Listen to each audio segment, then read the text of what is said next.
Democratic leaders have issued a stern warning to the party. Stop being mean to Vice President Kamala Harris, or else.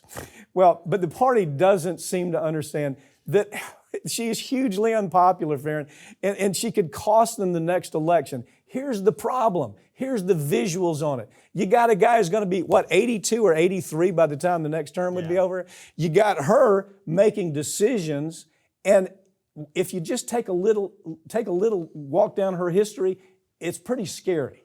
Because first of all, when it came to the presidential election, the primaries, you get 1% of the vote in California? She was the attorney general, for God's sakes, and she had such a ridiculous history of screw-ups that she got 1% of the California vote in the primaries. So now people are looking at this and saying, wait, she's one heartbeat away from the president, an 83-year-old guy walking around eating ice cream cones, maybe doesn't even know where he is a lot of the time, but she's one heartbeat away from that. What's your take on this story? Yeah, this is really bizarre, and it's important. Like, this came from CNN, so it's not a far-right website talking about this. Well, they're trying to move far right to try to get they're trying to get their audience back. But I think it is important to say this is national mainstream news at this point. Yes. And you had Elizabeth Warren, who made a comment recently, who said, "Hey, you're good with Joe Biden as president. You good with Kamala Harris as vice president?" She said, "Well, I'll leave that up to Joe." So then the party leaders got furious with Elizabeth Warren. "I'll leave that up to Joe" was not strong enough. Right. And so they're calling her saying, you got to apologize. So now Elizabeth Warren has had to leave voicemails and messages. Why is she doing that? To apologize. But why? If anything, she should be running for president. She should be a vice presidential candidate. Elizabeth Warren is fabulous as a political candidate. And she's having to apologize to Kamala Harris, who's lost, 3/4 of her staff?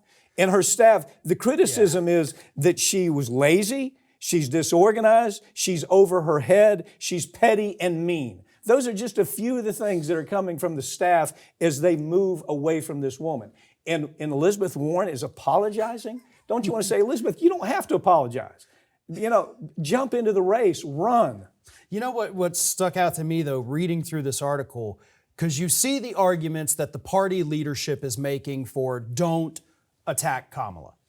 And it's the same arguments that we would get in emails and phone calls and Twitter messages in 2016 saying, how dare you call out the bad things Hillary Clinton has done because you could cost the Democrats the election. Really. But it's verbatim what these Democratic insiders are saying now, like, no, you can't attack the vice president. You can't call her out because we're in the fight of our lives and by God, we've got to win. And that's their mentality. It's their job to make sure they win. But at the same time, it's okay as people to say, listen, yeah, I like this party, but do they screw up a lot? Yeah, they do. Look, there's an interesting article I saw that we have visuals, that everything is visual where it comes to the American public when they're evaluating politics.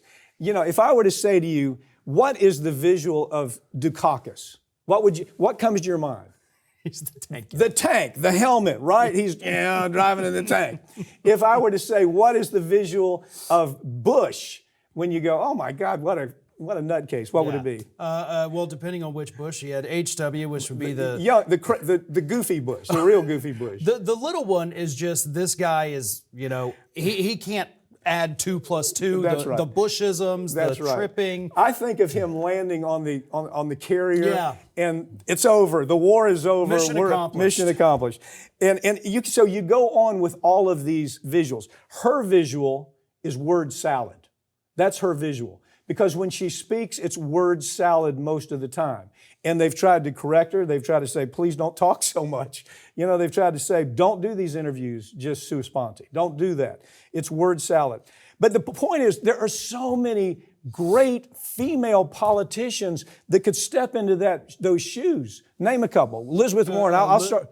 Elizabeth Warren, Katie Porter. Katie Porter would be great. She would be phenomenal. I mean, she can speak. It's not word salad. And she, unlike Harris here, takes on those corporate interests. I mean, Harris, let's not forget, as Attorney General of California, she's the one who let Steve Mnuchin and these other criminal bankers walk away. Yeah, stole billions of dollars. Yeah. They had all that evidence, spent years compiling it. She refused to do anything about it. Look, she's got a -10 approval Yeah. rating with the public. I forgot about that. She's underwater by 10 points.